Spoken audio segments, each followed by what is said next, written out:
জানিয়ে দিচ্ছি আজকের প্রধান সংবাদ শিরোনাম। সাথে আছি আমি মুস্তাকিম অনিক। ডাক্তার ইউনূসের সফরে ইটালিতে অভিবাসন সংকটে সমাধানের আশা করছেন প্রবাসীরা। অনিয়মিত প্রবাসী বাংলাদেশিদের সংখ্যা দিন দিন বাড়ছে ইটালিতে। দেশটিতে বসবাস করা প্রবাসীদের প্রত্যাশা প্রধান উপদেষ্টার ইটালি সফরে বহুল প্রত্যাশিত সংকটে সমাধান হবে বলে জানা গেছে। নির্বাচনের নিরাপত্তায় সমস্যা হলে ভোট বন্ধ হবে বললেন সিইসি। আসন্ন ত্রয়োদশ জাতীয় সংসদ নির্বাচনে বড় চ্যালেঞ্জ হচ্ছে নিরাপত্তা, তবে সমস্যা হলে ভোট বন্ধ করে দেওয়া হবে বলে মন্তব্য করেছেন প্রধান নির্বাচন কমিশনার এএমএম নাসির উদ্দিন। পরিবেশ মানবাধিকার রক্ষাকারীদের সুরক্ষা নিশ্চিত করতে হবে বললেন পরিবেশ উপদেষ্টা। পরিবেশ উপদেষ্টা বলেছেন, বিশ্বজুড়ে পরিবেশ মানবাধিকার রক্ষাকারীরা হত্যা ও সহিংসতার শিকার হচ্ছে, তাই বাংলাদেশের জাতীয় আইনেও এই বিষয়টির প্রতিফলন থাকা প্রয়োজন।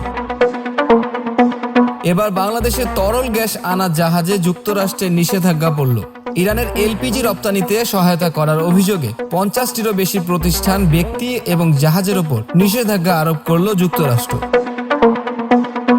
বাজেট সংকটে ট্রাম্প প্রশাসন 4000 কর্মী ছাঁটাইয়ের নোটিশ দিল আবার। যুক্তরাষ্ট্রে বাজেট সংকটের ফলে সৃষ্ট সরকারি অচল অবস্থার কারণে ট্রাম্প প্রশাসন থেকে হাজারো কর্মী ছাঁটাই প্রক্রিয়া শুরু হয়েছে। এর মধ্য দিয়ে ডেমোক্রেটদের ওপর চাপ সৃষ্টির লক্ষ্যও রয়েছে।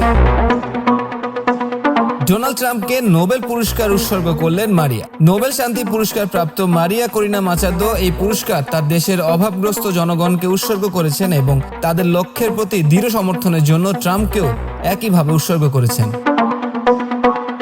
বিশ্বকাপের টিকিট যেন সোনার হরিণ, 4 বছরে দাম বেড়েছে 10 গুণ।